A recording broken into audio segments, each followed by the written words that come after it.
নমস্কার বন্ধুরা, ঝর্ণা কিচেনে আপনাদের আরও একবার স্বাগত জানাই। আপনারা যে যেখান থেকে আমার চ্যানেলটি দেখছেন, আশা করছি সকলে সুস্থ ও ভালো আছেন, আর আপনাদের আশীর্বাদে আমিও ভালো আছি। তো আজকে আমি বানাবো হোমমেড বিস্কিট। তো চলুন রেসিপিটা দেখে নেওয়া যাক। এখানে আমি 1 কাপ ময়দা নিয়ে নিয়েছি, আর নিয়ে নিয়েছি 4 চামচ চিনি। এবার গুঁড়ো করে নিয়েছি যাতে ময়দার সঙ্গে সহজে মিশে যায়।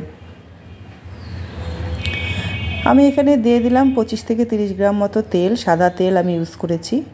তো এইভাবে ভালো করে ময়দাটাকে আমি আঠা আঠাভাবে এভাবে তেল দিয়ে মেখে নিলাম। দিয়ে দিলাম 3 চামচ গুঁড়ো দুধ। ভালোভাবে গুঁড়ো দুধ ময়দার সঙ্গে মিশিয়ে নিলাম। একটুখানি কালো জিরা ছিটিয়ে আমি মেখে নিলাম। একটুখানি জল দিয়ে মেখে ডো বানিয়ে এইভাবে বিস্কুটের আকার করে নিয়েছি। আপনারা যে কোনো শেপে বানাতে পারেন, আমি এভাবে গোল গোল করে বানিয়ে নিয়েছি।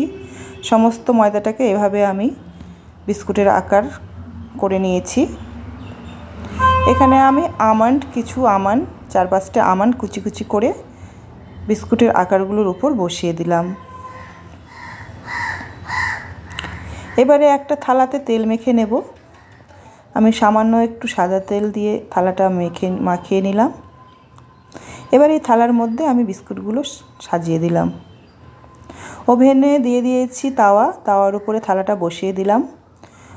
20 থেকে 25 মিনিটের জন্য হালকা একদম লো ফ্লেমে আমি ঢাকা দিয়ে 20-25 মিনিট রাখলাম। 20-25 মিনিট পর আমি ফিরে এলাম।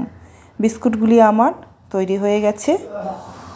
এবার আমি প্লেটে সাজিয়ে দিলাম।